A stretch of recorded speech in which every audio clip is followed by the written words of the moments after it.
with grave clothes, and his face was bound with a napkin.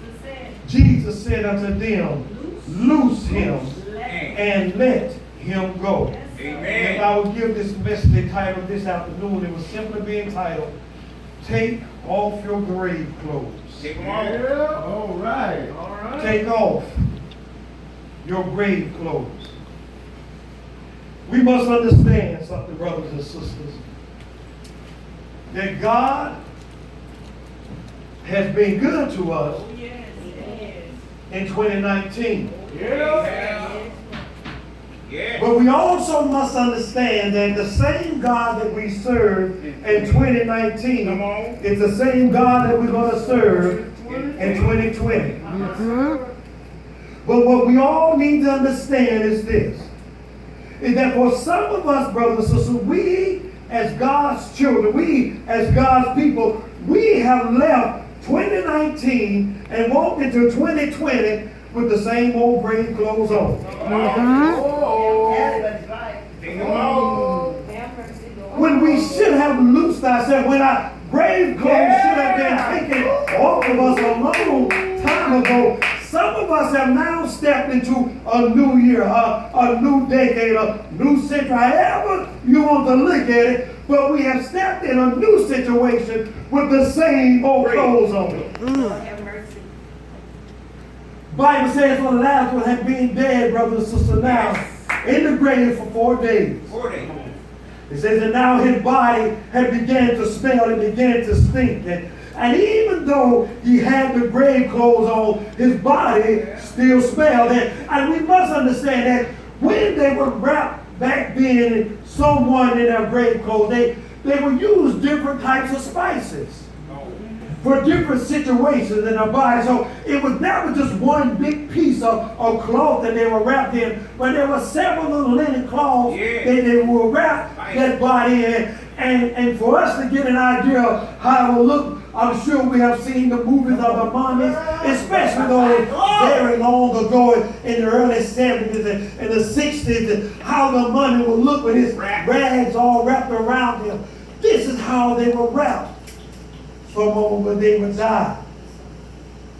They would put spices in and dip these different pieces of cloth and different spices for, brothers and sisters, the preservation of that body, the order of that body, or whatever they needed it for, even to slow down the decaying of that body.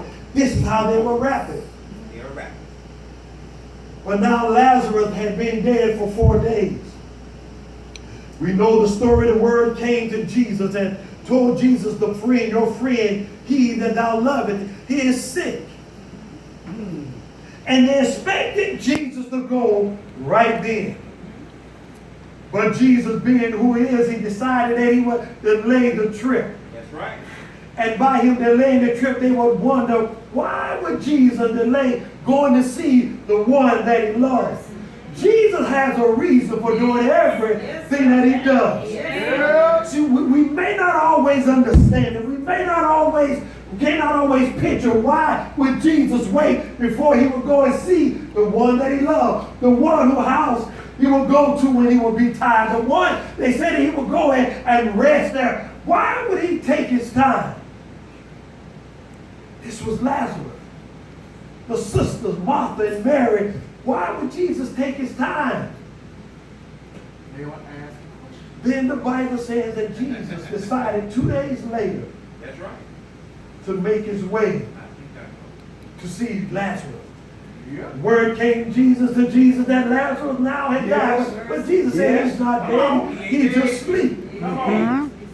But they said Jesus in their finite minds, Jesus, but if he sleep, will he raise? I mean, can he get up? Yes, he can. Then Jesus had to plainly tell them for Lazarus, he is dead. And Jesus making his way towards Lazarus, brothers. I could see Martha, I could see the mourners, because see, it was something about mourners, we don't do that today, but back then they would even hire individuals to mourn when someone would die. So I can imagine that with Lazarus, the mourners that had come around. But But Jesus still made his way to the tomb. And by him getting there, the Bible says that Jesus stood there. Yes, sir. He told them to roll away the stone. You see, it's something that I love about Jesus. He could have spoke and the stone could have rolled away. Jesus just could have really looked at it and the stone could have moved. But there are times where Jesus has to allow us to do things for ourselves. Yes. Jesus has to allow us to put our hands to the plow sometimes. Jesus has to allow us sometimes to do the work that we know that he can do. Because sometimes we get so caught up on Jesus doing for us that we forget what we can do for ourselves. What am I saying? Brother and sister, what I'm simply saying, there are some of us who would sit here and say, oh, I have this problem with sin. I struggle all the time. And God, there are sometimes in certain situations, we as God's people, we can withdraw ourselves from certain situations. That's right. We'll sit here, well, you know that I'm weak, you know that I struggle. No, there are times in our lives where God wants us sometimes to do for ourselves. Because see, how would you know how strong you are if you're always dependent on God to do everything? So when we are tempted in certain situations, we should be able to walk away from those things. When we're in situations where we want to give somebody a piece of our mind, and we know as a child of God it won't be right, we should be able to walk away. And there are times where we want to glance and lust after somebody. We should be strong enough to turn it and walk away from that. But see, God wants us to help ourselves sometimes. That's right. So no matter how many stones are in our way, no matter how many stones are there in the front of that grave, there are times where we, as God's children, have to move the stone ourselves. Move it. All we have to do is speak. But some of us are so caught up depending on God, waiting on God to come and move this stone, come and do this for us, and we stand there and we struggle with those situations. Lazarus, I'm dead, stinking, wrapped in the grave clothes. And then verse 44 is what we read. It says, and he that was dead came forth, bound, hand and foot, with grave clothes, and his face was bound about with a napkin. And Jesus said, loose him and let him go. The first thing I want us to understand is this, that I love about Jesus, is that he will come looking for us. No matter what the situation is, no matter how terrible we may be, no matter where we are in our walk, brother and sister, if we're walking with him or if we are without him, Jesus has a way of come looking for us. Yes, that's so true. For the Bible tells us, for he is that shepherd, brother and sister. He said that there were 90 if you had 100 sheep, and that one of those sheep would stray away. He said, well, he will leave that 99. It says he will go in and search for the one that is lost. And see, that is what I love about Jesus. No matter where we are, no matter what our situations are, no matter what we look like, brothers and sisters, Jesus will come looking for us. So what has happened? Some of us in 2020, we still have on some grave clothes, and Jesus is still looking for us. Right? I'm lost. Lord, I'm strayed away. But that's all right because you have a shepherd that cares about you. You have a shepherd that loves you so much. You have a shepherd that your desire is to come. His desire is to have you with him. Yes. Lazarus had been dead for 4 days. He could have gone when they first spoke, but Jesus waited. But he still went. Jesus could have spoken the word where he was, but he still went. You see, there are times in our lives where Jesus has to come on the scene. That's right. There are times, brothers and sisters, where Jesus has to come where we are. Uh-huh. But I praise God that Jesus don't care. Because if you're in the murk and the mire, he's going to come. That's so If you're in a true. liquor house and you're calling, he's going to come. So If true. you're in the bed with Betty or Sue or Tom or Dick and you call on him, Jesus is going to come. Uh-huh. If you're right there about to take your last smoke of crack and call him, he's going to come. If you're about to turn that bottle up for the last time, he's going to come. Yeah. What I'm trying to say, in 2020, some of us are struggling with some of the issues. Help us, Jesus. Help us. And today, Jesus wants to come. Mm-hmm. Show up. He wants to come to where you are. He wants to meet you in the situation that we are in. Amen. Yes, he does. So he's ready to come. Mm-hmm. And we look around, brothers and sisters, and we see where we are. We wonder, how did I get to this point? How did I get here? And it's because of the fact that Jesus was looking for us. Mm-hmm. That great shepherd, Jesus Christ. No matter how far down the road we have gotten, no matter even if we still in the tomb, Jesus will come looking for us. Yes. You may say, well, Pastor, I'm good to go. But no, some of us. That's right. For Paul said, for all of us are dead. For the Bible says, for all have sinned and come short of the glory of God. And what we need to understand, brothers and sisters, sin is nothing but a spirit. It's a spiritual death. Yes, it is. That's right. Mm-hmm. So we are dead, brothers and sisters, and we need someone to come looking for us. Sometimes the pastor just can't come. Mm-hmm. Sometimes you got some pastors that are just so sorry they're not going to come. Mm-hmm. But I thank God for a man named Jesus. Amen. He Amen. doesn't come to look for us will. where we are.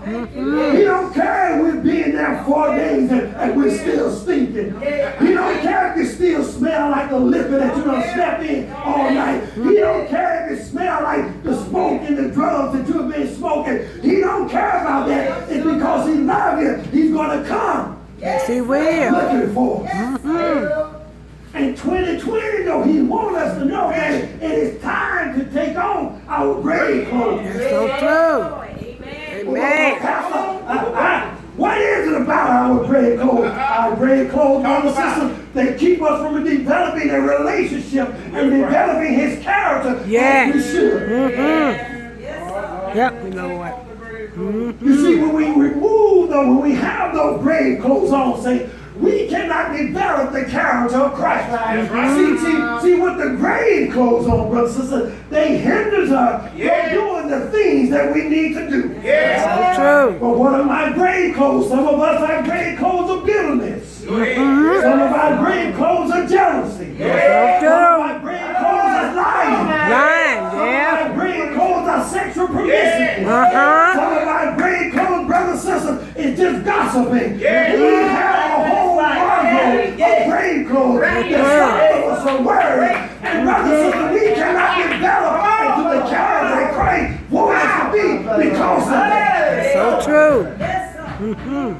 We now in 2020, brothers and sisters, should be walking higher. The song says, Lord, lift me up where I belong. Say, plant my feet on higher ground. Hello. Right now, we should be different than what we were last year.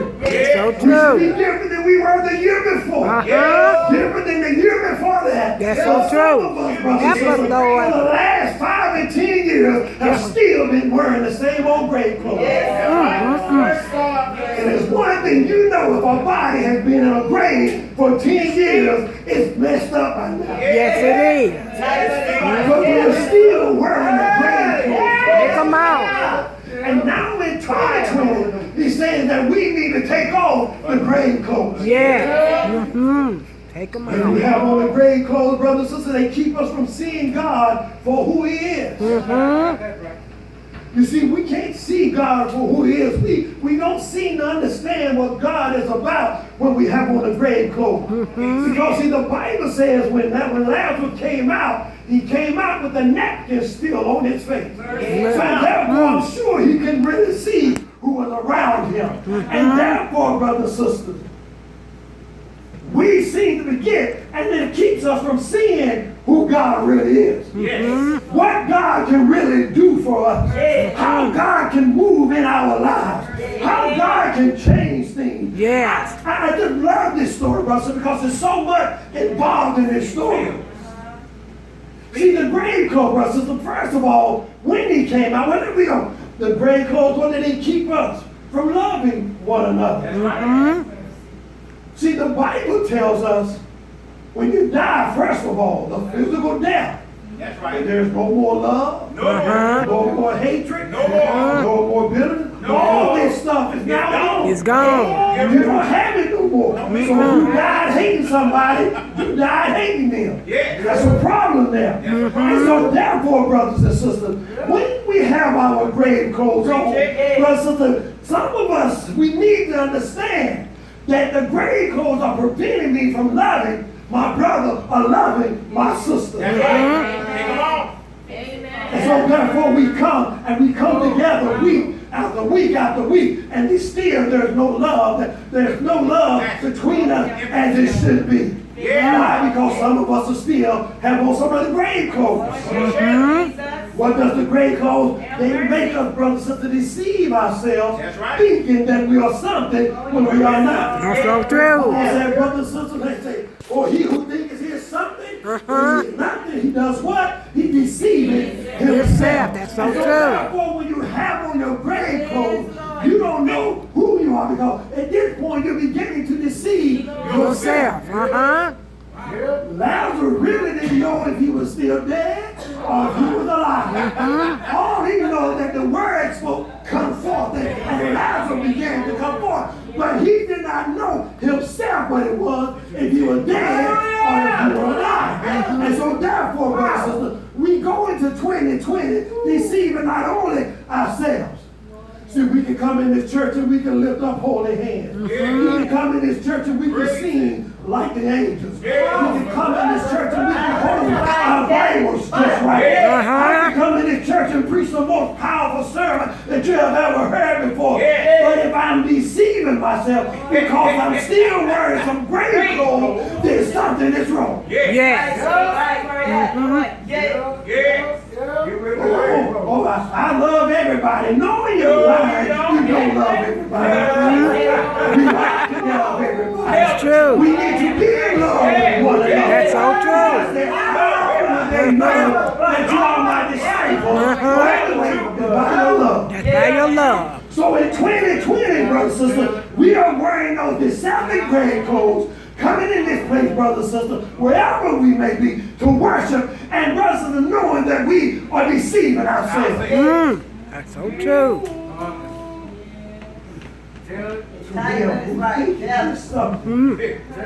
When he is nothing, he deceiveth Himself. A Holy Ghost filled, sanctified, saying I'm set aside. Yeah, you are set apart. Maybe not in the right one, but you are set apart. The grave clothes deceive ourselves. That's so true. Grave clothes. Why are we still in our grave clothes? See, first of all, Come on now, you preaching. God has put us all here for a reason. Yes, He has. See, when Lazarus came out and he began to go forth, Jesus told them, he said, remove his clothes. Loose him. Let him go. You see, Lazarus could not do it by himself. Why? Because he was bound. There was no way he could get his hands out of his grave clothes. And loose himself. So what I'm trying to say, what I'm trying to let us realize, brothers and sisters, that every now and then, in 2020, we need to realize something. We have those that are standing by that are ready to help you. And you have those that are standing by who just want to see what's going on. Don't even care. Because he didn't call a name when he said said, loose him. He just said, He never said Martha, never said Mary, never said Peter, never said Thomas. He didn't call nobody. All Jesus said was loose him. And I can see everybody watching me. He's stinking right now. Probably a couple of maggots right now. You can see the fluids beginning to come through the grave clothing. And I don't want to go and touch that. I don't want to go and touch it. But Jesus is calling for some folks, brothers and sisters, in 2020 that is willing to go out and lose somebody. Amen. There are too many men and women, boys and girls that are living out in the world that are dying in their grave clothes. Yes, they are. Somebody needs to lose them. Amen. Everybody just can't lose them. Some of us can. For Paul said, for ye which are spiritual, restore such a one in the spirit of meekness. What are you saying? What I'm trying to say, I don't care how much some of us come to church. I don't care how much of the Bible some of us read. I don't care how many scriptures we know. I don't care how tall and how straight we walk out. There are some of us that are sitting in the church. You can't take somebody out of their grave clothes. Don't know that. He says, ye which are spiritual. Spiritual. Well, I go to church almost 7 days a week. Whenever somebody comes to service here, I'm going there. I'm going here. That doesn't matter. No, it doesn't. No, it doesn't. Don't matter how many churches we go to. Don't matter how many days or week we're in the church. If you're not spiritual enough, you can't restore that one. That's so true. So anybody just couldn't touch him. And see, the thing was this, brothers and sisters. He didn't even call for the priest. No, he didn't. And which we already know that in most of these situations, and we know how they are. Yes, we know how they Well, we are. know. I'm the priest, and I cannot. I'm not supposed to be touching nothing defiled or any